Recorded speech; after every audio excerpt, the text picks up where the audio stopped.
ఎక్సెల్లా global study abroad summit 2024 జరగబోతోంది. ఫిబ్రవరి 11న ఉదయం 10 గంటల నుంచి సాయంత్రం 5 గంటల వరకు తాజ్ డెక్కన్, బంజారా హిల్స్, హైదరాబాద్ లో. ఈ వారం మన గెస్ట్ 6 నెలలు లోపల ఉన్నారు కదా, బాధ్యత తీసుకోకుండా. ఈ 6 నెలలు ఎప్పుడు కూడా అమ్మా నన్ను గుర్తు రాలేదు. ఎప్పుడు లేదు సార్. ఎందుకు అంత కసి? సాంబశివుడు అన్నదో ఎక్కువగా ఉండేవారు కాబట్టి ఆయన మీద అటాక్ చేయడానికి చాలా రకాలుగా దాడులు జరిగాయి కదా ఎక్స్చేంజ్ ఆఫ్ ఫైర్లు. ఒకటి తప్పించుకున్నారు ఏమన్నా? ఒకటి గుర్తుందా? పిల్లకల దగ్గర ఆ రుసుల చెరువు మీద ఈవినింగ్ ఫుల్ బ్యాచీలు 5 మంది మంచిగా వస్తారు పోలీసు వాళ్ళు. ఈడ కాదు కదా ఏపీటీ, ఇక్కడ ఎందుకు వస్తారు అని చెప్పేసి నాకు డౌట్ వచ్చింది. ఏమంటే ఇద్దరు ఇంకా అన్నలు తీసుకుపోతుంటే ఆ అన్నలు ఏమంటే నేను పోతుంటే నా ఏమంటే బ్లడ్ వస్తుంది. ఆ బ్లడ్ ఏమంటే ఇక్కడ వరకు ఇంకా ఉంది బుల్లెట్. అన్ని ఎన్కౌంటర్లు చాలా, కానీ ఆ ఎన్కౌంటర్ స్పెషల్ సార్. చేయాలనే డెసిషన్ ఎవరిది? నిర్ణయం ఎవరు తీసుకున్నారు? సాంబశివుడు. ఎవరెవరి మీద చేయాలంది? వాళ్ళు ఎదురుపడినప్పుడు ఎందుకు తిట్టుకోవడం ఎందుకు వచ్చింది అంతవరకు? ఫుల్ జ్వరం వచ్చింది, ముఖం కడుగుతున్నా, ఇట్లా ముఖం కడిగి ఇట్లా చూస్తే బ్యాచ్లు అక్కడ వరకు వచ్చినాయి. ఆయన చూడగానే వెపన్ ఇట్లా పెట్టుకొని వండుకున్నా. అంతే, తను ఏమైనా చేస్తే ఫైర్ చేసుకొని చనిపోవాలంతే, వాళ్ళకైనా చిక్కొద్దు మనం. రమాకాంత్ గారు చనిపోవడం ఎందుకు? ఆత్మహత్య చేసుకోవడానికి కారణం? మేము ఎక్కడ ఎదిగిపోతామో అని చెప్పేసి బాగా ఒత్తిడి చేశారు మా మీద. వాళ్ళకు పొలిటికల్కు పోలీసు వాళ్ళు వచ్చేసారు. అదే టైంలో మా ఊర్లో ఒక అతను మర్డర్ జరిగింది. జైలు 7 నెలలు జైల్లో పెట్టారు. ఆ జైలు తర్వాత కేసుల మీద కేసులు ఒక్క 40 కేసులు వేసారు సార్ మా మీద. ఆ క్రమంలో ఈ ప్రజలకు మనం ఎందుకు చేసినాము చివరికి ఇదేనా అనిపించింది నా మనసుకు.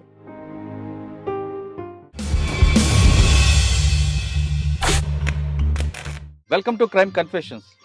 గతంలో గ్రామాల్లో పెట్టుబడిదారుల యొక్క పెత్తనాలకు లేదా అక్కడ జరుగుతున్న అరాచకాలు చూసి తట్టుకోలేక బడుగు బలహీన వర్గాల ప్రజల కోసం, వాళ్ళ అభివృద్ధి కోసం చాలామంది యువకులు అడుగుబాటు పెట్టారు.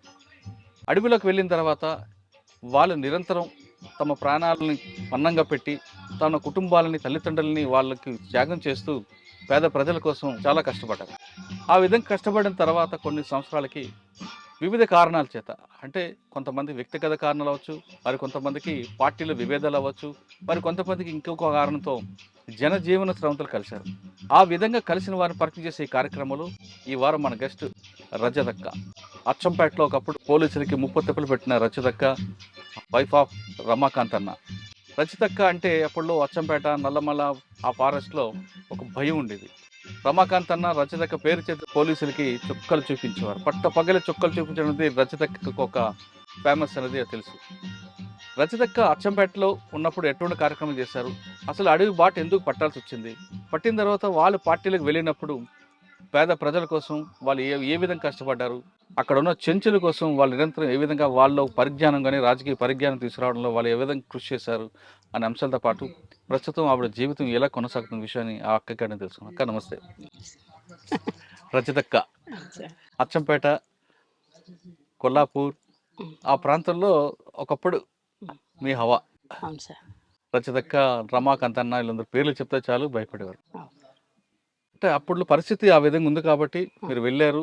ఒక విధంగా చెప్పాలంటే పార్టీ ఆ విధంగా ముందుకు వెళ్ళబట్టి ప్రభుత్వం కూడా కిందకి దిగి గ్రామాల్లో మౌలిక సదుపాయాలు కల్పించడంతో పాటు మిగతా కార్యక్రమాలు చేపట్టడానికి వచ్చింది. అంటే మనం సామాజిక సమస్యగానో లేదా ఆర్థిక సమస్యగా చూడడం అనేది పక్కన పెడితే అసలు రజతక్క ఎందుకు అడవిబాటు పట్టింది, రజతక్క కుటుంబ నేపథ్యం ఎలాగుండేది, వెళ్ళిన తర్వాత అన్న ఎలా పరిచయారు, అక్కడ మీరు చేసిన కార్యక్రమాలు ఏ విధంగా ఉన్నాయి, బయటకు వచ్చాక అన్న ఏ విధంగా చనిపోయారు, ఇప్పుడు ప్రస్తుతం మీ జనజీవన సర్వంతి మీ జీవన విధానం ఎలా కొనసాగుతుంది? చాలా ఇబ్బందికరంగా ఉంది సార్.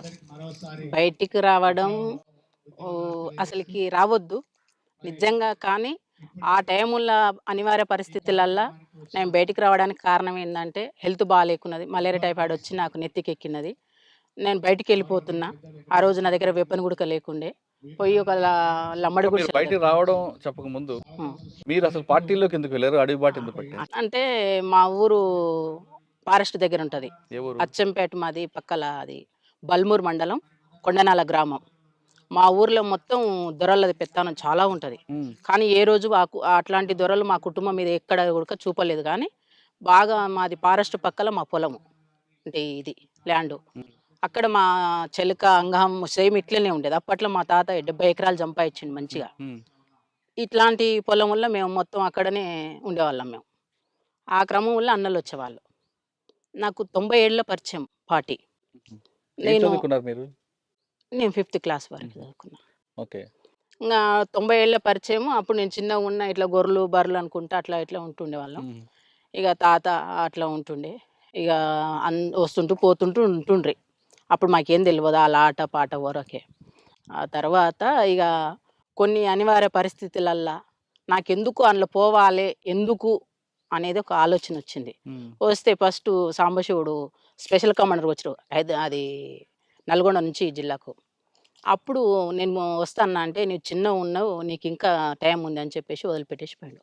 మళ్ళా 3 ఇయర్స్ తర్వాత నేను అనుకోకుండానే దళం కాడికి డైరెక్ట్ వెళ్ళిపోయినా. అంటే ఇంట్లో వాళ్ళే చెప్పలేదా?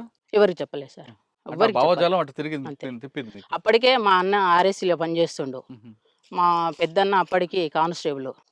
కన్వానాలు వ్యవసాయం చేస్తారు. నాన్నకు 12 మంది మేము. ఉహు, అందులో నేనే చిన్నవాడిని. ఉహు. ఇది పరిస్థితి. అప్పుడు ఇంక ఎక్కడ వెళ్ళిపోయినా. పరిచయం మీకు సాంబశివుడు? చిలక దగ్గరే. ఆహా, మా చిలక దగ్గరే. అప్పుడు స్పెషల్ కమాండర్‌గా వచ్చారు ఇక్కడ. అచ్చా. అప్పటి నుంచి. చనిపోయిన సుదర్శను, ఉమ్, ఇక ఇప్పుడు కొంతమంది ఉన్నారు మనోళ్ళు బయట ఉన్నవాళ్ళు. వాళ్ళు వచ్చిన్నారు. ఇప్పుడు ఈ రాజన్న కూడా అక్కడ ఉన్నవాళ్ళు. అట్లా జరిగింది. పార్టీలకు వెళ్ళారు. వెళ్ళిపోయాను. పార్టీలకు వెళ్ళిన తర్వాత మీకు ఎవరు బాధ్యత తీసుకున్నారు? అప్పుడు జీవన్ అని మెదక్ డిస్ట్రిక్ట్ నుంచి వచ్చిండు. అప్పర్ ప్లాట్ల కమాండరు. ఉమ్, కామ్రేడ్ దగ్గరికి వెళ్ళింటివి. కామ్రేడ్ మంచిగా చూసుకున్నాడు మమ్ము. ఒక 6 మంత్ తర్వాత క్యాంప్ జరిగింది. క్యాంప్‌కి వెళ్ళినాం.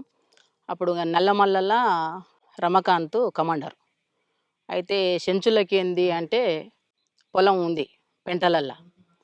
దాని తర్వాత ఏమైందంటే ఇది సబ్సిడీలా ట్రాక్టర్లు వచ్చినాయి సార్. వ్యవసాయం మీద కొద్దిగా అవగాహన ఉంది నాకు. ఇక్కడే ఉంచిపోదాం అని చెప్పేసి మాధవ్ డిసైడ్ అయ్యిండు. రాష్ట్ర కమిటీ సభ్యుడు మాధవ్ ఉండు కదా, ఉమ్, అన్న డిసైడ్ ఇక్కడే ఉండండి, వ్యవసాయం ఎట్లా చేయాలని. అప్పట్లో నాకు గడెం కొట్టడం మొత్తం టోటల్గా పని వస్తుంది సార్. ఉమ్, ఆ టైంలో ఇంకా నన్ను అక్కడ పెట్టేసి వ్యవసాయం చెంచోళ్ళకు ప్రత్యేకంగా మక్కలు, ఆంద్యాలు ఏపిచ్చి పండించినాం అక్కడ. చెంచుల్లో వాళ్ళకి పంట నేర్పడం నేర్పి నేర్పియడం. మామూలుగా వాళ్ళకి పండించడం వచ్చు, ఉమ్. కానీ కొంచెం ఆధునిక పద్ధతిలో ఇంకా చేయడం. అట్లా చేసి ఒక 1 ఇయర్ ఉన్న అక్కడ కూడా. ఇంకా మీరు 6 నెలలు లోపల ఉన్నారు కదా, అంటే చెంచులకి మీకు మీ బాధ్యత తీసుకోకముందు అవు. ఈ 6 నెలలు ఎప్పుడు కూడా అమ్మా నన్ను గుర్తు రాలేదు? ఎప్పుడు లేదు సార్. ఆ, ఇప్పటికి లేదు. ఆ, అప్పుడే కదా ఇప్పుడు గుడకలేదు. ఎందుకు అంత కసి? ఎందుకు సార్. సరే, 6 నెలల్లో మీరు వెళ్ళగానే మీకు తుపాకీ ఎవరు పని బాధ్యత ఇవ్వకపోయినా ఆ, సామాన్లు తీసుకెళ్లడం, నడిపించడం, ఎక్సర్సైజ్ ఇవన్నీ ఉంటాయి కదా, అవును సార్. అప్పుడే నడిపించిందా? ఎందుకు అట్లా ఏం లేదు. నాకు 1 మంత్కే వెపన్ ఇచ్చారు. అంటే ఆ రోజు నేను బయట పని చేసిన కదా సార్, పార్టీకి పని చేసిన. ఇక ఆ టైంలో నాకు అన్నోళ్ళు ఎక్కడ పోతే పోగానే ఒక వెపన్ ఇచ్చారు. మరుసటి రోజే ఎమ్మడి తిప్పుకున్నారు. అప్పటికి నాకు ఏం ట్రైనింగ్ ఇట్లా ఏమి ఇవ్వలేదు. ఆ తర్వాత ఎప్పుడైనా ఒక బాధ గానీ, ఒక భయం గానీ అనిపించలేదా? నాకు లేదు సార్. నైట్ టైం చీకట్లో, అడవిలో పాము అని ఇవన్నీ వస్తుంటాయి కదా? ఎప్పుడు లేదు సార్. ఆ, ఎప్పుడు లేదు. మీతో పాటు ఎవరు ఉండరు అక్కలు ఇంకా? నాతో పాటు ఇక్కడ ఉన్న వాళ్ళు కవితక్క ఆ, ఇప్పుడు చేసింది, భాగ్యక్క చాలా సీనియర్ మాకున్న. అక్క వస్తుందని చాలా ఆశించిన కానీ రాలే. సీనియర్ భాగ్యక్క ఉన్నది. వీళ్ళందరూ వచ్చారా? వాళ్ళందరూ ఆ, ఉన్నారు. ఇంకా అక్కడ మేము ఉన్నాం. ఆహా. అందరు మంచిగా ఉన్నాం, కలిసిన వాళ్ళం, సమిష్టిగా ఉన్న వాళ్ళం. బాగా ఆడవాళ్ళకి కొన్ని సమస్యలు ఉంటాయి, చూసుకున్నాం. ఉన్నాయి సార్. కానీ అక్కడ అడవిలో కూడా ఉండేవా? ఉంటాయి కొంచెం అక్కడ. వ్యక్తిగతంగా శారీరక సమస్యలు వస్తుంటాయి కదా? వస్తే చూసుకుంటారు. అక్కడ పురుషులు మహిళలు అనే తేడా ఎవరు మా వాళ్ళు ఉండరు. వ్యత్యాసాలు ఎక్కడ చూడరు. మొత్తం సమాన హక్కు. ఉమ్, మంచిగా చూసుకుంటారు. ఉమ్. మహిళా కామ్రేడ్కి అయినా జెంట్స్ కామ్రేడ్ చూస్తారు. జెంట్స్ కామ్రేడ్కి ఏమైనా మహిళా కామ్రేడ్ చూసుకోవాల్సింది, కంపల్సరీ చూసుకోవాల్సింది. ఒక 6 నెలల తర్వాత మీకు చెంచులకి వ్యవసాయం నేర్పడం అనే కార్యక్రమం మీకు పార్టీ ఇచ్చింది. అవును సార్. ఆ పార్టీ ఇచ్చిన కార్యక్రమాన్ని భుజం మీద వేసుకుంటూ నేర్పారు. చేసినాం. ఆ విధంగా ఎంతకాలం ఉన్నారు అక్కడ? అక్కడ 1 ఇయర్ ఉన్నా సార్. ఇక్కడ అచ్చంపేట. అచ్చంపేటలో. ఆహా. అచ్చంపేటలో 6 నెలలు ఉన్నా. ఆ, సంవత్సరం నల్లమల్ల అడవులు ఉన్నా. ఉమ్, ఆ తర్వాత కొల్లాపూర్కు పంపించారు. ఆ, కొల్లాపూర్కి వచ్చేసిన. అక్కడ ఒక 6 నెలలు 7 నెలలు చేసిన. ఆ, కొంతకాలం అయిన తర్వాత ఇక మళ్ళీ ఈ ఆర్గనైజేషన్ కొద్దిగా బెటర్ ఉన్నట్టుంది అమ్మాయి, కొద్దిగా తీద్దాం అని చెప్పేసి కొద్దిగా స్పెషల్గా నన్ను తీసారు. తీసి బయట మొత్తం సాంబశివుడు వర్క్ చేసిన నేను. ఇక సాంబశివుడు అన్నకి వెళ్ళక ముందు ఆ. కొల్లాపూర్ ఇవన్నీ ప్రాంతం పనిచేస్తారు కదా, ఉమ్. ఈ ప్రాంతంలో పీపుల్స్ కోసం మీరు చేసిన మంచి కార్యక్రమం చెప్పండి. అప్పట్లో అప్పట్లో ఇక కొల్లాపూర్లో కానీ అచ్చంపేట అంటే మీరు చెంచుల కోసం చేశారు. అవును సార్. కొల్లాపూర్ ఆ ప్రాంతం కొల్లాపూర్లో మేము రివర్ బెల్ట్ తోటి చాలా సంబంధం ఉంటుంది ఈ కొల్లాపూర్ వాళ్ళకు. ఉమ్, చేపలది ఎక్కువ. ఉమ్, తర్వాత వలసల మీద ఇక్కడ వాళ్ళు ఎక్కడ లేరు. నేను ఈరోజు గతంలో మన మహేష్ అని చనిపోయాడు, తూంకుంట మహేష్. ఉమ్, ఆయన చనిపోయిన కామ్రేడ్ చనిపోయినప్పుడు వచ్చినప్పుడు అంత కొల్లాపూర్ అంతా మారిపోయింది సార్. నేను పార్టీలో ఉన్నప్పటికీ మొన్నటికి ఇప్పటికీ కొల్లాపూర్ అంతా మారిపోయింది. వాటర్ లేదు. వలస మీద తీసుకున్నాం సబ్జెక్టు. వలసలు పోవద్దు అని చెప్పేసి ఊర్లల్లో తిరగడం, ఆర్గనైజేషన్ చేయడం, ఉమ్, వాళ్ళకు ధైర్యం కలిపియడం, ఉమ్, దాని మీద ఫైట్ చేయడం. వీళ్ళు గుంపు మేస్త్రులు ఉంటారు, ఉమ్, గుంపు మేస్త్రులను తీసుకొచ్చి కొట్టడం, ఉమ్. చెప్పడం, వార్నింగ్ ఇవ్వడం, దీని మీద ఆ సబ్జెక్ట్ మీద చేసినాం. అంటే పార్టీ నిర్ణయాల మేరకు కొన్ని కార్యక్రమాలు చేశారు. Okay sir. చాలా మంది పేద ప్రజలు మీ అడవుల్లోకి వచ్చి అన్నాలు కలుసుకొని అప్పుడు కొన్ని సమస్యలు చెప్పేవారు. చెప్పినప్పుడు వాడిని దండించాలి లేదా శిక్షించాలి, ప్రజాకోర్టులో వాడిని పనిష్మెంట్ ఇవ్వాలి అనుకున్న నిర్ణయం తీసుకున్నవి మీరేమైనా ఒకటి చేశారా? సింగిల్ గా కాకుండా గ్రూప్ చేసినాం. ఏం చేస్తారు ఒకటి స్వామి అని కమాండర్ ఉండే ఇక్కడ కొల్లాపూర్కు. అతను కమాండర్ చేసి వాళ్ళ దాంట్లో మేము పాల్గొనే వాళ్ళం. ఇక ప్రజా కోర్టు పెట్టడం, కూర్చోబెట్టి పిలిపించి మాట్లాడడం, వినకపోతే తనడం, అవన్నీ చేసాం సార్. ప్రజాకోర్టులో మీరు ఒకటి సంఘటన చెప్పండి, బాగా గుర్తుండిపోయింది. ప్రజా కోర్టు అంటే షింగోటం జరిగింది సార్. అక్కడ ఇచ్చారు, అక్కడ మాట్లాడారు, సాంబశివుడు మాట్లాడిండ్రు. నేను సెంట్రీ పోస్టు, నీవు ఎక్కడ సార్ నా సెంట్రీ పోస్టు అది అట్లా. అక్కడ అంటే తర్వాత కుడికిళ్ళలో గుడక ప్రజా కోర్టు పెట్టినాం. ఆడ గుడక కొంతమందిని పిలిపించి మాట్లాడి ఆడ గుడక ఇంటర్వ్యూ ఇచ్చి అవి చేసేసినాం అక్కడ గుడక. ఓకే. నల్లమల్లిలో మీరు ఉన్న సమయంలో సార్ సాంబశివుడు అన్నతో ఎక్కువగా ఉండేవారు కాబట్టి ఆయన మీద అటాక్ చేయడానికి చాలా రకాలుగా దాడులు జరిగాయి కదా, ఎక్స్చేంజ్ ఫైర్లు. ఒకటి తప్పించుకున్నారు ఏమైనా? ఒకటే గుర్తుందా? ఎవరు? సాంబశివుడా? మేమా? మీరు నేనా? ఆయనతో పాటు ఉన్న సమయంలో సార్ ఒకటి చెప్పండి. ఇది మన కొండనాల నుంచి బిల్లకల్ అడవులు సార్. బిల్లకల్ దగ్గర గుట్ట ఉంటుంది పైన, చెరువు మీద, రుసుల చెరువు మీద ఉంటుంది ఒక గుట్ట. ఆ రుసుల చెరువు మీద ఈవినింగ్ ఫుల్ బ్యాచీలు. ఈవినింగ్ అయింది, ఒక కామ్రేడ్ ఏం చేసి చాలా ఛాయ్ పిచ్చే కామ్రేడ్కు. ఇక వచ్చేసి మొత్తం కట్టెలు ఇడిచేసి ఛాయ్ పెడుతున్నాడు. ఆ టైంలో నేనేం చేసిన అంటే, నేను అప్పటికి 1+1 కమాండర్ని. నేను వెళ్ళిపోయి మొత్తం అన్నీ ఇంత కటింగ్ పేపర్ తీసుకొని పోయినా. వాళ్ళు చదువుతుంటే నేను బయటికి ఎట్లా పోయినా, వాష్రూమ్కి పోయినా. వెపన్ పెట్టుకొని వస్తారు. వెపన్ పెట్టుకొని వస్తుంటే ఏందబ్బా వీళ్ళు నల్గొండలా మనోళ్ళ అని చెప్పేసి నేను చూసేసిన. 2 అక్కలు సెంట్రీలు ఉండరు. అక్కలు కొద్దిగా ఏదో టెన్షన్ పడ్డరు, డౌన్ అయిపోయారు. కూర్చున్న వాళ్ళు డౌన్ అయిపోయారు, అట్లే పండుకున్నారు. ఎందుకు పండుకున్నారు అబ్బాయిలు అని చెప్పేసి నేను చూసే వరకు 5 మంది మంచిగా వస్తారు, పోలీసు వాళ్ళు ఇన్సాస్లు వేసుకొని వస్తారు. మాకే నల్గొండలో ఏపీటీ ఉన్నది, కానీ ఈడ కాదు కదా ఏపీటీ, ఇక్కడ ఎందుకు వస్తారు అని చెప్పేసి నాకు డౌట్ వచ్చింది. వచ్చేసి ఎమ్మటే ఫైర్ అని గట్టిగా కాసిచ్చేసిన, ఎమ్మటే ఫైర్ చేసేసిన. సాంబశివుడు, రమాకాంత్ వీళ్ళంతా రిట్రీట్ అయ్యారు. నేను ఒక్కదానే అయిపోయిన. అక్కడికి సెంట్రీ పండుకుంది, ఎమ్మటే నా మీద అటాక్ చేసేసారు. 5 మంది వెపన్స్తో మొత్తం నా మీద తూటాలు గుర్చేసినాయి. ఎమ్మటే గాయం ఇక్కడ నుంచి ఇక్కడ మొత్తం ఇక్కడ వరకు ఇంకా ఉంది బుల్లెట్. ఇక గాయాలైనాయి. ఇక అందరు వారిపోయారు, ఒక 3 ఉన్నారు, నన్ను తీసుకుపోయారు. ఇంకా మా ఎమ్మటే మొత్తం బ్లడ్. మా కామ్రేడ్స్ 2 ఉన్నారు, నా ఎమ్మటి జెంట్స్ కామ్రేడ్ 2. ఇంకా అన్నలు తీసుకుపోతుంటే ఆ అన్నలు ఎమ్మటే నేను పోతుంటే నా ఎమ్మటే బ్లడ్ వస్తుంది. ఆ బ్లడ్ ఎమ్మటే వచ్చేసారు పోలీసులు. అప్పుడు ఒక 8 రోజులు మేము డివైడ్ అయిపోయినాం. ఎక్కడోళ్ళం అక్కడ డివైడ్ అయిపోయి చాలా ఇబ్బంది పడ్డాం. ఆ ఎన్కౌంటర్లు మామూలు ఎన్కౌంటర్, అన్ని ఎన్కౌంటర్లు చాలా, కానీ ఆ ఎన్కౌంటర్ స్పెషల్ సార్. ఎందుకు అంటే ఎక్కడోళ్ళు అక్కడ విడిపోయారు, నాకు గాయమైంది. ఇక సాంబశివుడు ఎట్లా దిగారు, అన్ని ఊర్లలో బ్యాచీలు అంటే పెంటలల్లా అంతా ఏంటిది చింతకాయలు కాల్చుకొని తిన్నాం సార్. తర్వాత మన బియ్యం నానబెట్టుకొని, ఆ ఎమర్జెన్సీ బాటిల్ ఉంటే మాకు ఎమర్జెన్సీ ఇక్కడ, అందులో బియ్యం నానబెట్టుకొని తినేసినాం. 2 days అయింది, సాధ్యమైతే లేదు. పైన చార్సిన మేడం హెలికాప్టర్లో కుమింగ్ చేస్తుంది. అప్పటికి ఒక ఎన్కౌంటర్ అయింది, బొమ్మనపల్లి అతను సీన్ అని కామ్రేడ్ చచ్చిపోయిండు.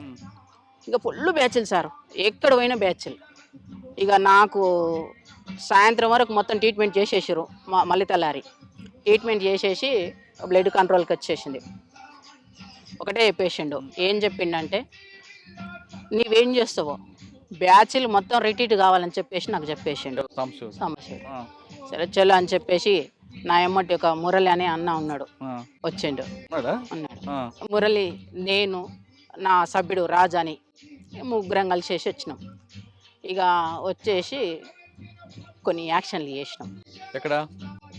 పెద్ద కొత్త పెళ్ళి ఆహా, అంటే దానికి రివర్స్ చేస్తే బ్యాచ్లు ఇక్కడ అదవుతారని చెప్పేసి పిలిపించుకోవడానికి బ్యాచ్లు అచ్చా.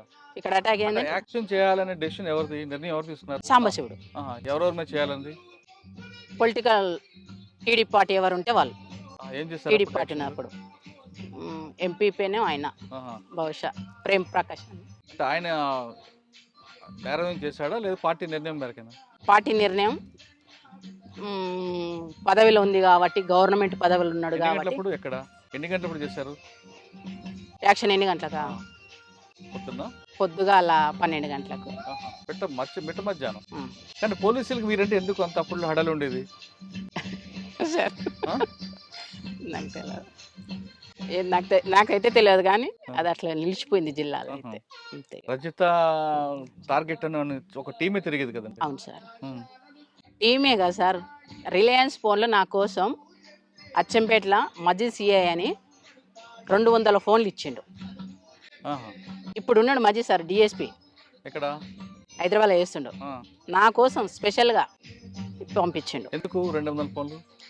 ఏడ కనిపిస్తే ఆడ ఫోన్ కొట్టరు రజితక్క, ఆ. అంతే ఉహు. ఇచ్చేసిండు. ఆ. ఎక్కడ కొడుకు అది కాలే అబ్బా, పోలీసులు ఇంత నిర్బంధం పెట్టినప్పుడు కూడా సార్.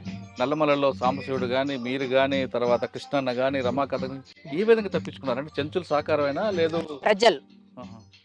ఇంపార్టెంట్. ప్రజలతో మమేకం అయితే ఎవరైనా ఓడిపోతారు. ప్రజలు తలుచుకుంటే ఎవరైనా మనం చీడ పురుగులమే సార్, నాకు తెలిసినంత వరకు అయితే. ఉహు. ఇక నేను తిరిగే క్రమంలో బాగా టార్గెట్ చేసిన్నాను, ఉమ్. మామూలు టార్గెట్ చేయలే. ఇక ఏమంటారు దాని బ్యాచీలు రకరకాల ఎదురుబడి పీకులాడుకున్నాం గలీజ్గా. ఉహు. అప్పుడు నేను మావోయిస్ట్ అని మర్చిపోయినా. నేను ఎందుకు? ఎవరు? ఏ బ్యాచ్? పోలీసులు నేను ఆహా. మావోయిస్ట్ అని మర్చిపోయినా. ఆ. వాడు గలీజ్గా అన్నప్పుడు మనం ఎందుకు అనాలి? అసలు యాక్చువల్గా మా పార్టీలో మావోయిస్ట్ పార్టీ అని అనొద్దు గలీజ్గా. అవును. మావోయిస్ట్ పార్టీలో గలీజ్గా పీపుల్స్ మాట్లాడదు. వార్లో అప్పుడు ఈ క్రమంలో అతను అంటుంటే, పోలీస్ అంటుంటే నేను కూడా ఆ ఎక్కడ మాటలు ఎదురుపడ్డారు మీకు వాళ్ళు ఎదురుపడినప్పుడు ఎందుకు తిట్టుకోవడం ఎందుకు వచ్చింది అంతవరకు? ఎందుకు వచ్చిందంటే, నేను ఇట్లా ముఖం కడుగుతుంటున్నా. ఒకటైంది సార్, ఫుల్ జ్వరం వచ్చింది.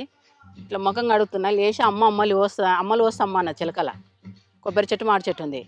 అమ్మలు వస్తున్న క్రమంలో ఆ. ఇట్లా ముఖం కడిగి ఇట్లా చూస్తే బ్యాచ్లు అక్కడి వరకు వచ్చినాయి, సేమ్ షెడ్ వరకు వచ్చేసినాయి. అబ్బా ఇక్కడ వరకు వచ్చినాయి ఏంది ఇట్లా చూసి, షాము ఏం పోలీసులు లేకురా అన్న. ఏం కామ్రేడ్ అన్నా, కామ్రేడ్ ఎప్పుడు వెళ్ళిపోయాడు. ఆ. నేనేం చేయాలి? నేను జ్వరం అతనున్నా. లేచి చూస్తే అంతా మొత్తం బ్యాచ్లు చుట్టుముట్టేసినాయి. ఆ. ఆ బ్యాచ్ మొత్తం నాకు రౌండ్ ఆఫ్ చేసినాయి. ఏం చేయాలో నాకు అర్థం కాలే. ఒక 8-9 ఫీట్ల ఎత్తుకు గోతి ఉంటుంది, గోతిలో దుంకేసిన. ఉమ్.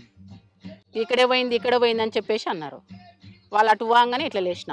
ఇంకా బూతులను తిట్టుకుంటే ఏమంటారు, ఫైర్ చేయలే వాళ్ళు. ఉహు. ఫైర్ చేస్తే పడిపోయేదాన్ని. ఉమ్. వాళ్ళు నేను కనీసం ఒక 6 కిలోమీటర్ రన్నింగ్ సార్. ఉమ్. 6 కిలోమీటర్ మామూలు రన్నింగ్ కాదు. ఆ. ఫస్ట్ టైం అది ఇంకొకటి ప్లేన్ ఏరియాలో రన్నింగ్ మామూలు ఉండదు. అవును. అట్లా రన్నింగ్ చేసిన. అంటే పరిగెడుతూ బూతులు తిడుతూ పరిగెట్టారు. ఉమ్. ఇంకా అట్లా వెళ్ళిపోయేసిన. ఆడ తప్పించుకొని పోయి ఇంకొక ప్లేస్కి పోయినా. ఉమ్. ఇంకొక ప్లేస్కి పోయి వర్షాన్ని ఉంటే ఆ వర్షాల వైపు వర్షాన్ని ఎర్జి ఉంటుంది కదా ఒడ్డు, ఆ ఒడ్డు పక్కల వండుకున్న వర్షాన్ని సాటు చేసుకొని నా పైన పక్కనే వచ్చేసి కాలు చేతులు కడుక్కుంటాడు పోలీస్ ఆయన ఉడక బోర్కాడ. ఏందబ్బా అని ఇట్లా చూస్తే అట్లే అనికి పండుకున్నా. ఏమనుకోలే, వెపన్ తీసుకుని ఎడబెట్టుకుని ఎట్లనే అనికి పండుకున్నా. ఆయన పడుకున్నాడా? ఆయన ఏమనలే, ఆ. ఆయన కడుక్కుంటుండు, వేసి కడుక్కుంటుండు. నేనేం చేస్తున్నా, వెపన్ ఇట్లా ఆయన చూడంగానే వెపన్ ఇట్లా పెట్టుకొని వండుకున్నా. అంటే తను ఏమైనా చేస్తే ఫైర్ చేసుకొని చనిపోవాలంతే, వాళ్ళకైనా చిక్కొద్దు మనం. అది మా పార్టీ బాగా కానీ చెప్పేసి. మరి ఆయన చూడలేదా మిమ్మల్ని? నన్ను చూడలే పక్కన గడుపు వెళ్ళిపోయాడు ఆయన. చూడలే. ఈయనొక్కడు ఇతను వచ్చి అక్కడ మా బ్యాచ్ ఉంది, వెళ్ళిపోయారు. వాళ్ళు వెళ్ళిపోగానే కొద్దిగా అసలు ముందుకు జరిగేసి ఆ వెపన్ ఆనే పెట్టేసి మళ్ళీ ఎప్పట్లేక మామూలుగా ఊర్లోకి వచ్చేసి ఒకంత అప్పటికే 4-5 డేస్ అయింది. అన్నం లేదు, ఫుల్ ప్లేను. ఇదంతా ఏరియా అచ్చంపేట ఉప్పునంత మండలంలో. ఇంకా తినేసినాం, ఇంత తినేసిన. మళ్ళీ మార్నింగ్ లేచిన, మళ్ళీ మార్నింగ్ ఏడికి వెళ్ళినంటే ఐనూలు పక్కకి వెళ్ళింది సార్. ఐనూలు మధ్యలో ఆ క్రమముల అక్కడ ఏనుపోటు వచ్చేస్తారు. అప్పుడు ఉడక ఏం చేయాలని అర్థం కాలే. ఆ ఏనుపోటు వస్తుంటే ఏం చేసిన, బుడ్డ విషయం ఇదే దినం, ఇదే టైం ఇంకా బుడ్డ శని వీక్తున్నారు. వాళ్ళతో పాటు అట్లే బుడ్డ శని వీక్కుంటా ఆ బుడ్డలు పీకిన చెత్త తీసేసి కార్బాన్ మీద వేసేసిన. స్టెన్ కార్బాన్ ఎప్పుడు నాకు తీసి దాని మీద పడేసిన. అయిపోయాయి. వాళ్ళు ఎవరో చెలుకోవాలి అనుకున్నారు. ఆ కొనాక అడిగింది. నేను ఇక్కడ మళ్ళీ ఇంకా బుడ్డ శని వీక్తున్నా. సాధారణంగా ఒక దగ్గర మీటింగ్ పెట్టుకున్నప్పుడు పార్టీలో సార్ ఏదైనా ఇష్యూ రిట్రీట్ అవుతారు మీ అందరూ, మీరందరూ విడిపోతారు. అవును సార్. విడిపోయిన తర్వాత ఎక్కడెక్కడికి వెళ్తారు, అందరూ కలిసి పరిగెట్టరు. అవును. వాళ్ళు మీ అందరూ ఎక్కడ కలుస్తారు, కలవాలనుకుంటే ఏం ప్లాన్ ఏంటి? ఏ పిట్ పెట్టుకుంటాం సార్. ఇప్పుడు ఈ ఏరియా ఉంది, ఈ ఏరియాలో ఈ షెడ్ ఉంది, ఇక్కడికి రాండి అని, లేదా రోడ్డు పాయింట్ మీద ఆ పలానా చోటకు పలానా రోజు పలానా టైమింగ్, రెండు ఉంటాయి టైమింగ్లు, రోజు ఒకటే టైమింగ్, రెండు, 1టికా 12టికన్నా. 12టికి మిస్ అయితే 1టికి రండి అంతే. ఇది మిస్ అయితే మళ్ళీ ఆల్టర్నేట్ ఇంకొకటి పెట్టుకుంటాం, అక్కడికి వెళ్తాం. అక్కడికి వెళ్ళినప్పుడు ఆడ పికప్ చేసుకుంటాం. అట్లా కలిసి ఒకేసారి కలిసి వెళ్ళడం అనేది కష్టం కదా, కష్టం. పోలీసులు ఎన్కౌంటర్ అయినా పిడిపోతుంది సార్. తర్వాత ఇంకొకటి, అప్పుడులో మీకు బాగా పోలీసు ఎవరు ఎక్కువగా మీకు ఇబ్బంది పెట్టేది? నల్లమలలో రకరకాల ఆఫీసులు పనిచేశారు. ఇప్పుడున్న శ్రీనివాసరెడ్డి సార్, కొత్తకోట శ్రీనివాసరెడ్డి సార్, ఆయన బాబుని రెస్పెక్ట్ చేసినప్పుడు. అవును sir. OSD Rajesh Kumar, okay. తర్వాత ఓఎస్డి లడ్డ వచ్చినాడు. తర్వాత మన మేడం చారుసీన మేడం, వీళ్ళందరూ మీకు బాగా టైట్ చేస్తారా? బాగా టైట్, మామూలు టైట్ కాదు. శ్రీనివాసరెడ్డి ప్రేలను అంత ఎన్కౌంటర్లు అయినాయి. ఇక మేడం ప్రేలను కొద్దిగా అందరినీ ప్రజలకు రాగుంజి బయటికి రప్పించింది. ఆ ప్లాన్ చేసినాను. దానివల్ల చాలామంది సరెండర్ అయ్యారు. ఇంకొకటి నిర్బంధం కూడా ఎక్కువైంది సార్. వాస్తవంగా నిర్బంధం ఎక్కువైంది, కమ్యూనికేషన్ తెగిపోయింది, నాయకత్వం అంతా ఏఓబి వెళ్ళిపోయారు. మాకు ఎవరు లేని పరిస్థితి ఏర్పడ్డది. ఇంకంతా చిల్లంబల్లమైంది. కోనాపూరి సాంబశివుడితో పాటు తమ్ముడు రాములు ఎప్పుడైనా మీకు ఎదురుపడ్డాడు? చర్చలప్పుడు ఏపీటీ నేనే ఇదే ఏరియాలో తీసుకొచ్చిన. ఈ ఏరియాలే అమ్మని నాయనని అన్నని చర్చలప్పుడు. ఇంకా తర్వాత సరే, పార్టీ విప్లవం పక్కన పెడితే మీ ఇద్దరి మధ్య వివాహం ఎలా జరిగిందమ్మా? రమాకాంతానికి మీకు పరిచయం ఎక్కడ? నేను కొల్లాపూర్ సభ్యురాలుగా వచ్చిన సార్, అంటే డిప్యూటీ కమాండర్గా వచ్చిన. ఆ క్రమంలో తనకి ఏమనిపించిందో లెటర్ పంపించిండు. లెటర్ పంపిస్తే నేను ఆ లెటర్ ఇప్పకుండా సాంబశివుడికి తీసుకుపోయి ఇచ్చేసిన. మళ్ళీ సాంబశివుడికి పోయినప్పుడు 3 నెలలు అయింది. మేము ఆ లెటర్ అట్లే కిట్ బ్యాగ్లో దాచిపెట్టుకొని పోయి తీసుకుపోయి ఇచ్చేసిన. కామ్రేడ్ ఇది పంపించిన లెటరు అని. అంతే, అట్లే ఉండదు. మళ్ళీ పిచ్చి పిచ్చిగా రాయారు. మంచిగానే మీరు చదువుకోండి, తినండి, శత్రువుకి ఎక్కడ భయపడకండి అని చెప్పేసి కొన్ని అంశాలు మంచిగా ఇచ్చేస్తారు. ఇక అట్లా రాసిండు. తీసుకుపోయి చూపిస్తే ఇట్లా చెప్పిండు. అట్లా రాసిండంటేనే దాని అర్థం మన మీద ప్రేమ పుట్టిందని దాని అర్థం. అంతేగా.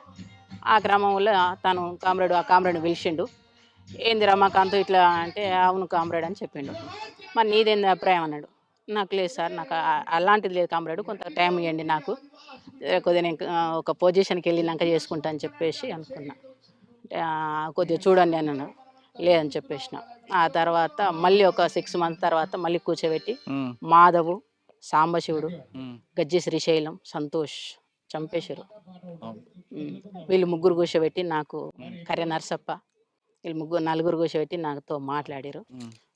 మాట్లాడితే కొద్దిగా టైం ఇవ్వండి సార్ అని చెప్పి, కామ్రేడ్ అని చెప్పేసిన. సరేలే అని చెప్పేసి అన్నారు. ఇంకా ఆ టైంలో కూడా నాకు వద్దనిపించింది. నా పట్టుదల ఏంటంటే, ఒక జిల్లా సెక్రటరీగా అయినాక నేను పెళ్లి చేసుకోవాలనేది నా పట్టుదల అది. కానీ అనివార్య పరిస్థితులలో కమాండర్లనే నేను పెళ్లి చేసుకున్నా.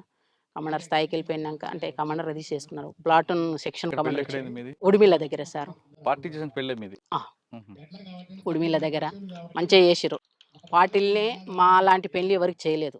మంచిగా ఆటలు తీసుకొచ్చి చేసి సేమియా చేసి ఆట పాటలు సేమ్ ఇట్లనే చేసేసి, ఈ పక్కన ఊరు పక్కనే అది కూడా సేమ్ పెళ్లి చేసేసారు. పెళ్లి చేసిన తర్వాత నైట్ పెళ్ళైంది, మార్నింగ్ విడిపోయినాం. తను గుంటూరుకు రాకెట్ లాంచర్ ట్రైనింగ్కి వెళ్ళిపోయిండు రమాకాంత్. మేము ఆమనగల్ ఏరియాకి వెళ్ళిపోయినాం. ఇంకంతే. మళ్ళీ ఆయన ఒక 3 నెలల తర్వాత వచ్చిండు. మ్మ్. 3 నెలల తర్వాత వచ్చి ఒక 5 డేస్ కలిసి ఉన్నాం. ఆ తర్వాత మళ్ళీ నన్ను బయటకు పంపించేసారు. ఇక బయటకు పంపించేసిర్రు. ఇక కామ్రేడు సెక్రటరీగా పనిచేసిండు. ఇక నేను బయట కొన్ని పనులు చేసుకుంటూ తిరిగిన. కొన్ని అంటే నాకు ఇచ్చిన వరకు నేను మనస్ఫూర్తిగా వాటికి బరాబరి చేసిన సార్. నేను వాళ్ళ లేక వీళ్ళ లేక ఏ రోజు కూడా భయపడలే.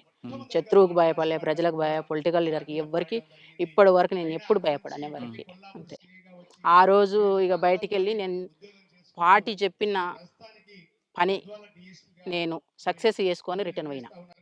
అది అక్కడ నేను పార్టీకి ఒక నా మీద నమ్మకం, ప్రజలకు ఒక నమ్మకం, బయట శత్రువులకు ఉచ్చ మ్మ్. భయం. అంతే. మ్మ్. అంతే. సరే, పెళ్ళైన తర్వాత మీరు చేసిన మంచి కార్యక్రమం చెప్పండి పీపుల్స్ కోసం. నేను చేసిందా? నేనంటూ సపరేట్గా ఏం చేయలేదు. పార్టీ కలిపి పార్టీకి సభ్యులతో కలిపి పార్టీ సభ్యులతో పాటు నేను చేసిన, తోటి కామ్రేడ్స్ ఏది చేస్తే అది చేసిన. అంటే ఒక యాక్షన్ చేసిన తర్వాత ఎప్పుడైనా బాధపడ్డారా? ఏం లేదు సార్, మ్మ్. నేను ఎప్పుడు బాధపడలే. ఇప్పుడు ఉడక ఎన్నో కష్టాలు ఎదుర్కొంటున్నా. అందుకే ఇంతమంది నాకు ఆదర్శంగా ఉండరు. ఏ రోజు ఉడక నేను బాధపడలే. అన్యాయంగా చంపాను అని ఎప్పుడు బాధపడలేదా? లేదు, మ్మ్. నా యాక్షన్లు అయితే ఇప్పుడు అట్లా మీరు యాక్షన్ చేస్తారా? మా పార్టీ వైపు నుంచి నష్టం జరిగాయి కదా, ఆ నష్టం జరిగిన ఎప్పుడైనా బాధపడ్డారా? పార్టీ వైపు అనుకున్నప్పుడు ఈరన్న సార్ అని ఒటవర్ల పెళ్ళి మ్మ్. ఆ నాయనని చంపినప్పుడు బాధపడ్డాం.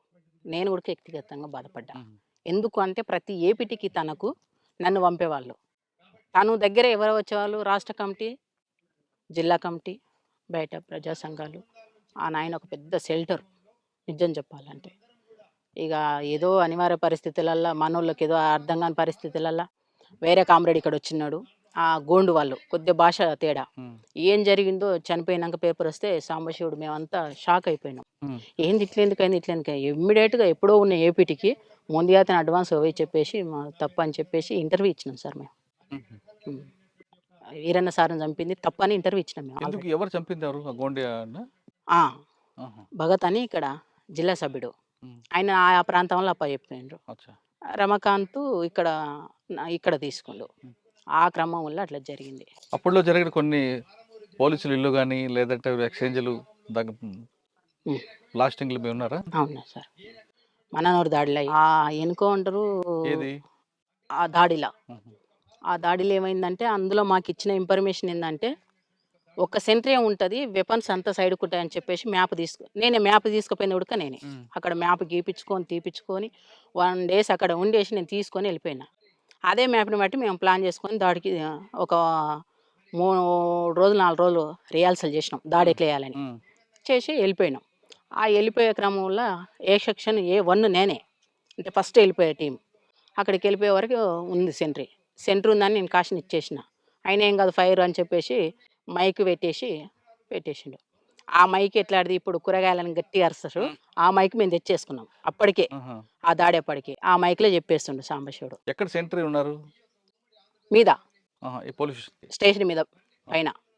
ఓకే. అక్కడికి వెళ్ళినాక ఫైర్ అయింది. ఫైర్లు చేసి మొత్తం ఇంకా ఒక 1 minute అయితే అతనికి దుంకుతాం గోడకు. ఫస్ట్ నేను దుంకేసిన, నా తర్వాత కిరణ్ దుంకిండు. దుంకిన తర్వాత నెక్స్ట్ కామ్రేడ్కు గొంతులో తూటపడ్డది సార్. మ్మ్. గొంతులో తూటపడి ఎన్నుబొక్క కాడ వెళ్ళింది, స్పాట్లో చనిపోయిండు. ఇంకొక కామ్రేడు ఇప్పుడు కొల్లాపూర్ కమాండర్ చేసిన స్వామి అన్న కదా, మ్మ్. ఆ కామ్రేడ్కు తొడకు పడ్డది. ఇద్దరు మాదికి అయిపోయారు. ఇక మేమేం చేస్తాం, మేము అడ్వాన్స్ కాలేకపోయినాం, రిటీట్ అయినాం. మాతో పాటు ఏ సెక్షన్ ఇటు కొద్దిగా అటు కాగానే బి సెక్షన్ ఎక్కిపోయింది, సి సెక్షన్ అడ్వాన్స్ కాలేకపోయింది.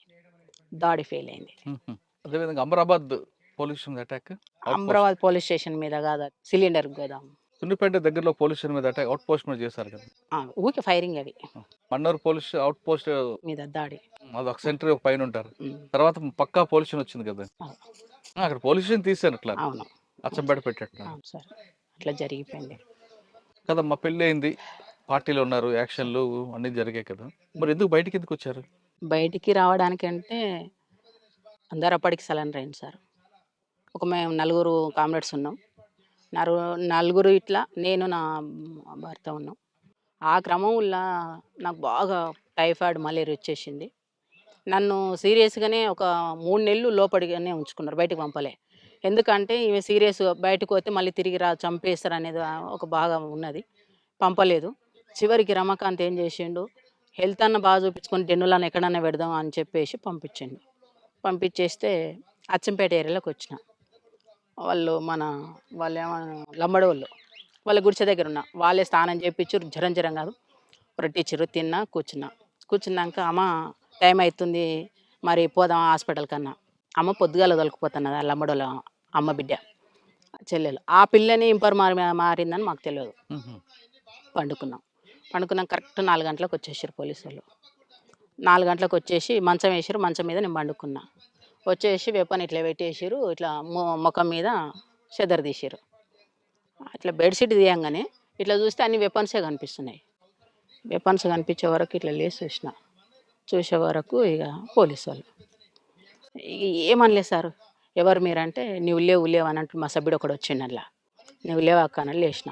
ఏం లేదు అక్క అని. సరే ఈయనే ఉండండి, ఇంటికి వచ్చిరన్న. ఏమనలే, ఏంటికి రాలేదు, మళ్ళీ ఎందుకు వెపన్స్ తీసుకుని వచ్చినావు అని చెప్పేసి అన్న. లేదక్క అని ఆ అబ్బాయి అన్నాడు. సరే నేను నిలబడరా అని చెప్పేసి అన్నాక వాళ్ళు ఏమనుకున్నారు అంటే జ్వరంలో ఉంది ఈమె ఎక్కడ పోతుంది అని అనుకున్నారు పోలీసులు. అంతే, నిర్లక్ష్యంతో ఉన్నారు. ఇక గిరిబాబు ఎస్ఐ కొట్టండి అంటనే ఉండు, కానీ కొట్టలే. వాళ్ళు కొట్టొద్దనే ఉన్నట్టుంది ప్లాన్. ఇక ఏమనలేదు, గుడిసె స్టార్ట్ చేసుకున్న ఒకటే పరారు, అంతే. పరారైనా ఇక ఆ జ్వరం మొత్తం ఎక్కడ పోయినా నాకు తెలియదు. 4 days అసలుకి నేను ఎక్కడో ఏం చేసినా నాకే తెలియదు సార్. అప్పటికి మేము బాగా ఇబ్బందులు ఉన్నాం. మళ్ళీ పొయ్యి వచ్చేసి బిలకంట్ల ఆ పోలీసులు దారిలో వండుకుంటే అక్కడ మొత్తం మా రిలేషనే మొత్తం వచ్చేసి ఎవరు ఈడ వండురు, ఎవరు చంపేసిపోయారు అని. చివరికి వస్తే నేను అక్కడ మా అన్న ఉన్నాడు, మా మేనబావ ఉంటాడు. వాళ్ళిద్దరు పోటు వచ్చేసారు. చూసినాక ఎవరు మీరంటే ఏమంటలేను. ఇంకా చివరికి తీసుకెళ్ళారు ఇంటికి తీసుకెళ్ళి ఏమైందమ్మా ఏమైందని. ఏం లేదు, ఇంటికి గుడక తీసుకుపోలేదు వాస్తవంగా. అక్కడ వాళ్ళ గుడిసె ఉంటుంది, గుడిసె దగ్గర కూర్చోబెట్టారు. వీళ్ళు తీసుకొని పోతుంటే అక్కడ నుంచి పోలీసులు వచ్చేసారు, గుడిసెని రౌండప్ చేశారు. అంతే, ఇక ఏం మాట్లాడలేదు, రౌండప్ చేశారు. ఇక మా అన్న అంటుండు, మా చెల్లెని చంపకండి, వచ్చింది మేము చెప్తాం సార్ అని మొత్తుకుంటుండు. ఏం చంపముకో లక్ష్మి, ఎందుకు బాధపడతావు ఆగు అని చెప్పేసి అన్నారు. అంతే, ఇక తీసుకొని పైనకి తీసుకొని కొద్ది దూరం నడిపించారు. 4 కిలోమీటర్లు నడవాలి, వెహికల్ ఉండదు అక్కడ. 4 కిలోమీటర్లు నడిచినాక ఇక వాళ్ళ వెహికల్ని ఎక్కించుకొని వచ్చారు. అప్పటికే మా అన్న మా ఊరు చేశారా? అవును సార్. సరెండర్ కాదు. లేదు సార్. రమాకాంత్ ఎప్పుడు దొరికారు?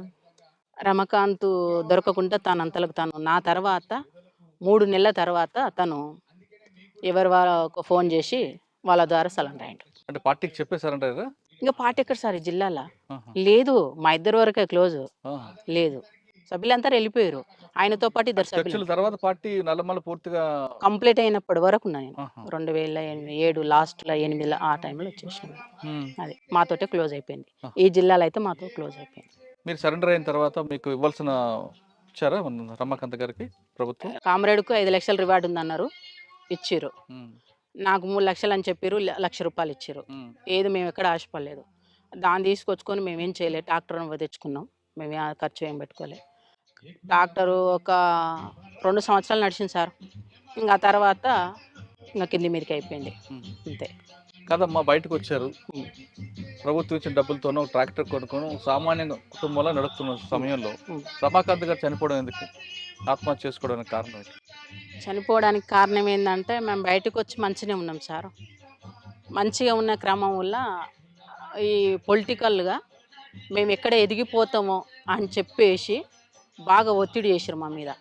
వాళ్ళకు పొలిటికల్కు పోలీసు వాళ్ళు వచ్చేసారు. ఇక పోలీసుల టార్చర్ మామూలుగా లేదు సార్ మాకు, ఎంత అంటే అంత మామూలుగా లేదు. ఇక అదే టైంలో మా ఊర్లో ఒక అతను మర్డర్ జరిగింది. ఆ మర్డరు మా రమకాంతే చేసిందని చెప్పేసి ప్రపోజల్ చేసి తన మీద నెట్టేస్తే తను ఓపెన్గా పోయి చెప్పలేడు కదా, నేను చెప్పలేనని చెప్పలేడుగా, చెప్తూనే ఉండి అప్పటికైనా అయినా వినలేదు. తీసి ఇక లోపల పడేసారు. జైలు 7 నెలలు జైల్లో పెట్టారు. ఆ జైలు తర్వాత కేసుల మీద కేసులు ఒక 40 కేసులు వేసారు సార్ మా మీద, తన మీద. ఆ 40 కేసులు వచ్చే వరకు 7 నెలలు బెయిల్ రావడానికి. అది తిరగడానికి ఒక 3 సంవత్సరాలు మొత్తం కంప్లీట్గా కోర్టుకే తిరిగింది. ఒక అత్తమామ సంపాదించిన ఒక 4 ఎకరాల ల్యాండ్ ఉంటే అమ్ముకున్నా, ఒక ప్రైవేట్ ప్లాట్ ఉంటే అమ్ముకున్నా, ఒక బేస్మెంట్ ఉంటే అమ్ముకున్నా. ఇక నానా కష్టాలు పడ్డా. ఎవరి దగ్గరికి పోయినా కానీ ఆ రోజు ఈరులు సూరులు అని మాట్లాడిరు ప్రతి ఒక్కరు, ఎవరు సహకరించాలి. అంటే అప్పుడు అనిపించింది నాకు, ఇలాంటి చెత్త వ్యవస్థకు మనం పనిచేసినామా, నేను ఎందుకు అయినా ఈయన ఎందుకు ఎందుకు చేసిండు చెత్త వ్యవస్థలా, మాకు అప్పుడు అనిపించింది సార్. అప్పటి వరకు మంచిగా అనిపించింది, కానీ ఆ తర్వాత బయటకు వచ్చినాక మేము ఇన్ని ఇబ్బందులు పడుతుంటే ఎవరికి మాకు హెల్ప్ చేయలే. ఏ పొలిటికల్ లీడర్ హెల్ప్ చేయలే, ఏ పోలీస్ హెల్ప్ చేయలే. సాధారణ జనం మమ్మల్ని అంటేనే ఒక దొంగ, ఒక రవిడి ఈ కోణంలోనే చూసిండు. ఆ పరిస్థితిలో వెళ్ళిపోయింది అంటే అప్పుడు అర్థమైంది వ్యవస్థ అంటే ఏంటో మీకు. అంతే. ఈ చెత్త వ్యవస్థకి మేము ఎందుకు చేసినాము, అందుకే ఇప్పటి వరకు నా మైండ్లో ఈ చెత్త వ్యవస్థకి ఎందుకు, ఇప్పటి కూడా పొలిటికల్గా రా అని పిలుస్తారు నన్ను, కానీ ఇలాంటి వ్యవస్థకు నేను సెట్గానేమనిపించింది సార్. నేను అది చాలా అసలు ఇవన్నీ ఒడిదుడుకులు ఎదుర్కొంటూ వస్తున్నాం. నేను పార్టీలా బలంగా ఒడిదుడుకులు ఎదుర్కొంటూనే ఎదిగిన, ఇక్కడ ఉడక ఒడిదుడుకులతోటే బతుకుతున్నా. అన్న ఎలా చనిపోయారు? ఆత్మహత్య చేసుకున్నారా? అవును సార్. అన్న మీద తెలిసి వయసులో లోపలికి వెళ్ళారు, అవును సార్. అమ్మా నాన్న కాదని. అక్కడ పార్టీ ఆదేశాల మేరకు పీపుల్స్ కోసం పనిచేశారు, రమాకాంత్ పెళ్లి చేస్తున్నారు. ఒక చిన్న కుటుంబం మీది. మీకు జీవితం అంటే పార్టీ లేదంటే రమాకాంత్ అన్న, ఇంకా వేరే ప్రపంచం ఏం తెలియదు సార్. బయటకు వచ్చిన తర్వాత ఇంక ప్రపంచం అంతా కూడా రమాకాంత్ అన్న పాప. అటువంటిది ఒకేసారి రమాకాంత్ గారు సూసైడ్ చేసుకుంటే, ఆత్మహత్య చేసుకుంటే మీకు ఏమనిపించింది? ఇక కుటుంబం జీవితం అంత ఇంతే అనుకున్నారా? అంటే అంతకన్నా ముందు తను జైల్లో ఉన్నప్పుడు ఫీల్ అయినా సార్. నేను జైలు కాడికి ఒకరోజు తప్పించి ఒకరోజు, పాప చిన్నది, ఒక 2 సంవత్సరాల పాప. ఆ పాపను ఎత్తుకోవాలి, పోవడానికి ఛార్జీకి పైసలకు కూలి పోవాలి. నేను కూలి పోతే 2 రోజులు కూలి పోతే ఆ కూలి పైసలు తీసుకొచ్చుకొని ఈ జైలు కాడికి పోవాలి. నేను ఈ స్టేజ్కి వచ్చేసింది నా పరిస్థితి. ఇక అప్పుడు అనుకున్నా, వద్దు ఇట్లాంటి పరిస్థితులు వద్దని చెప్పేసి చాలా కష్టపడి చాలా ఇబ్బందులు పడి తనను బయటికి తీసుకొచ్చుకున్నా. తనను బయటికి తీసుకొచ్చుకున్నాక ఇంకా అప్పులు చాలా అయినాయి. ఏం చేయాలో మాకు అర్థం కాని పరిస్థితి. ఒక్కొక్క కేసుకు ఒక్కొక్క లాయర్ ఒక 50,000 తీసుకున్నారు సార్. అట్లా 40 కేసులు ఉన్నాయి నాకు మా సార్ మీద. ఆ 40 కేసులు నేను ఎక్కడి నుంచి ఎట్లా కట్టాలి, అన్నీ తీసుకొచ్చిన తర్వాత అమ్మేసిన తర్వాత చాలా ఆర్థికంగా ఇబ్బందులు ఎదుర్కొన్నాక కొద్దిగా అటో ఇటో కొద్దిగా మంచినే. తను ఎక్కడ పోకపోయేవాళ్ళు. తన పాపను పెట్టుకొని ఉండేది, చిన్న షాప్ పెట్టుకొని ఉండేది. నేను వెళ్ళేదాన్ని కూలికి, డైలీ కూలికి పోయి నేను భోజనం కోసానికి సంపాదించుకుని, నేను ఏమి సంపాదించాలి ఇప్పటి వరకు ఏం సంపాదించుకోవాలి. ఆ క్రమంలో ఈ ప్రజలకు మనం ఎందుకు చేసినాము, చివరికి ఇదేనా అనిపించింది నా మనసుకు. ఆ రోజు బాధ అనిపించింది. తను చనిపోయిన నాడికన్నా ఆ రోజే ముందే ఫస్టే బాధ అనిపించింది. అట్లా అనిపించింది. ఆ క్రమంలో అత్త మామ కష్టపడి సంపాదించిండు. ఈ క్రమంలో మీకు నయ్యం ఎప్పుడైనా ఎదురుపడలేదా? నాకు ఏ రోజు నయ్యంతో పాటు ఇదే నల్లమలలో మీకు ఇంకొక వ్యక్తి ఉన్నారు, బాలన్న అని. ఆయన ఎప్పుడు ఎదురుపడ్డాడు? నాకు ఏ రోజు టచ్లో లేరు. తర్వాత అన్న చనిపోయిన తర్వాత మీ జీవన విధానంలో కొనసాగుతుంది పాప. ఇప్పుడు కూడా కూలి బంద్ చేసుకున్నా. కూలి బంద్ చేసుకొని కొద్దిగా గొప్ప ఆ పని ఈ పని చేసుకోవడం, ఇక అయింది. ఇప్పుడు ఆన్లైన్ బిజినెస్ చేయడం, కొన్ని బట్టలు అమ్ముకోవడం, అట్లా గడిపిన. అందులో కూడా నాకు బెనిఫిట్ కాలేదు. ఇదంతా కాదని చెప్పేసి ఇప్పుడు చిన్న చిన్న ఎక్కడన్నా ఏనన్నా ఇక జీవన ఉపాధి కోసం కష్టపడుతున్నా. కానీ సంపాదించేది ఏం లేదు. అన్నం కాడికి అంతే. కడుపు ఉంటే చాలు, కడుపు నిండి ఉంటే అవే మాకు కోట్లు, అవే లక్షలు అంతే. ఇప్పుడు అసలుకి సొసైటీలో నేను బతుకొద్దు. నిజం చెప్పాలంటే ఈ స్థాయిలో నేను కమాండర్ స్థాయిలో పనిచేసి వచ్చి ఉడుక్క ఇంత చీప్గా బతుకుతున్నా అంటే ఎవరు లేరు. మా కామ్రేడ్స్ అందరికి అదే బాధ. వాళ్ళు బయట ఎవరు చెప్పుకోలేరు. ఒకప్పుడు మేము హీరోలం, సొసైటీకి వచ్చేవరకు జీరోలు అయినాం కదా. ఇప్పుడు ఈ జీరోలో పోయి వేరే వాళ్ళ దగ్గర మేము చేతి జాపుకొని అడుక్కోలేము. మేము సమాన హక్కు కోసం కొట్లాడిన వాళ్ళము, వాళ్ళ మీద ఫైట్ చేసిన వాళ్ళము. చివరికి వస్తే వాళ్ళని అడుక్కో అంటే మాకెంత చీప్ అనిపిస్తుంది. మైండ్ ఒప్పుకుంటా సార్? ఒప్పుకోదు. కాబట్టి అదా ప్రాంతాల పెళ్ళాలు మొగండ్లు బాగా ఇబ్బంది పడి తర్జన భర్జనగా బతుకుతుండ్రు. ఇక నా కొడుక అదే పరిస్థితి. ఎవ్వరికి ఇంట్లో ఆస్తులు లేవు, పాస్తులు లేవు. ఆ పూటకు బతికితే చాలనే ఫీలింగ్ అందరికి ఉంది. అంతే సార్, మా పరిస్థితి చెప్పొద్దు. ఇప్పటివరకు ఏ గవర్నమెంట్ సహకరించలే, ఏ రాజకీయ నాయకుడు వచ్చి మీకు మేము అండదండాలు ఉంటామని మాట్లాడలేము మనతో. నీకెందుకమ్మా మేము ఉన్నామని ఏ పోలీసు వాళ్ళు అనలే. ఇంకా ఒక రాయి వేసిరు గోతిలో పడితే, కానీ ఒక చెయ్యితో ఇచ్చి మమ్మల్ని బయటికి తీయలేదు ఇప్పుడు కూడక. ఇప్పుడు నేను నోరిప్పితే నా మీద ఇట్లా వేయడానికి ఉన్నారు అని ఉంటున్నా. ఎట్లున్నా నన్ను ఎవ్వరు ఏం చేయలేరు, అది గ్యారంటీ. ఎందుకంటే నా దగ్గర ఆస్తులు లేవు, పాస్తులు లేవు. బతుకుతున్నా అంటే కేవలం నా బిడ్డ కోసం బతుకుతున్నా, అది వాస్తవం. చివరిగా చెప్పమ్మా, ఇప్పుడున్న సమాజంలో మీరు అన్నట్లుగా వీళ్ళ కోసం మనం పని చేస్తామా అని ఒక మాట అన్నారు మీరు. ఇప్పుడున్న యువత కూడా అదే రకంగా వెళ్తున్నారు.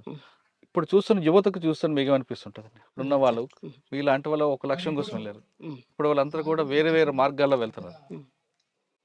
ఏ మార్గాలు వెళ్ళినా ఏమి చేసినా కానీ కమ్యూనిస్ట్ పార్టీ అంతా బలంగా ఎవరు చేయరు కదా. అప్పుడు మా టైముల్లో సెల్ ఫోన్లు లేకుండా ల్యాండ్ ఫోన్లు ఉన్నాయి, ప్రతి వానికి మెసేజ్ ఉంది. నువ్వేం చేసినా కానీ ఆటోమేటిక్గా ఎమ్మటే అయిపోతుంది. ఏముంది ఆడ, ఎమ్మటే తీసుకొస్తారు, అరెస్టులు చేయడం, కొట్టడం, ఎక్కడ బలపడుతుంది. అంటే నేను వాళ్ళని ఉద్యమం వైపు వెళ్ళమని చెప్పడం లేదు. ఇప్పుడు కొంతమంది యువత ఒక పద్ధతి పాడు లేకుండా, ఒక బాధ్యత లేకుండా పెరుగుతున్న యువతకి మీరు ఇచ్చే మెసేజ్ ఏంటి? మెసేజ్ ఏంటంటే, నిజంగా అమ్మా నాన్నకు మంచి పేరు తెచ్చుకోవాలి అనుకుంటే సరైన రూట్లో నడవడం కరెక్ట్, సరైన రూట్లో ఉండాలి. మనం ఒకరికి ఆదర్శంగా నిలబడాలి, తప్పు చేయొద్దు, తల వంచొద్దు. నా లక్ష్యం, నేను ఎక్కడ ఉన్నా నా సర్కిల్ అదే చెప్తా. గౌరవంగా ఉండాలి. సంపాదనలు, ఆస్తులు, పాస్తులు మన ఎమ్మటి రావు, ఏమీ రావు. వచ్చినప్పుడు చనిపోయినప్పుడు వచ్చేది ఏంటంటే ఒక పేరు, బస్ అంతే. మనకు కావాల్సింది ఒక పేరు తెచ్చుకొని చనిపోవాలనేది నా ఉద్దేశం సార్. యువతకు ఏంటంటే గౌరవించాలి. ఎదటి వ్యక్తిని ఎప్పుడైతే గౌరవిస్తామో ఇట్లాంటి హత్యలు, ఇట్లాంటి రేపులు, ఇట్లాంటి సమస్యలు ఎక్కడ కూడా రావు. ఎదటి వ్యక్తిని మనం గౌరవిస్తలేము అంటేనే అన్నీ జరిగిపోతుంది, అది సార్. ఒకప్పుడు పేద ప్రజల కోసం అడుగుబాటు పెట్టిన రచదక్క, రమాకాంత్ గారు కొన్ని సంవత్సరాల పాటు అడవిలో ఉన్నారు. వాళ్ళు ఎండనక వాననక కుటుంబాలు త్యాగం చేసుకుంటూ ప్రజల కోసం పనిచేసిన వాళ్ళు ఇప్పుడు అదే ప్రజల దగ్గరికి వెళ్ళి చేతులు చాచాలంటే వాళ్ళ ఆత్మాభిమానం చంపుకున్నట్టు అవుతుంది. కొంతమంది నక్సలెట్లాగా మాజీలుగా మారి తర్వాత సెటిల్మెంట్ చేయడం చేతకాక అటువంటి బాట పట్టక ఏమి ఇంకా సాధారణ కుటుంబంలో జీవిస్తున్నారు. ఆవిడ చెప్పే మెసేజ్ ఒకటే, ఇప్పుడు రాబోయే యువత కూడా, చూస్తున్న యువత కానీ ఎవరికైనా కానీ ఒక బాధ్యతగా పెరగండి, సమాజానికి మంచి పేరు తీసుకొచ్చేలా చేయండి, దానివల్ల మీ కుటుంబానికి కూడా మంచి పేరు వస్తుందంటూ రచతకు చెప్తుంది. ఇది ఈ వారం రచతతో ఎక్స్క్లూజివ్ ఇంటర్వ్యూ. వచ్చే వారం మరో గెస్ట్తో మళ్ళీ కలుద్దాం. అంతవరకు నమస్తే. Thank you.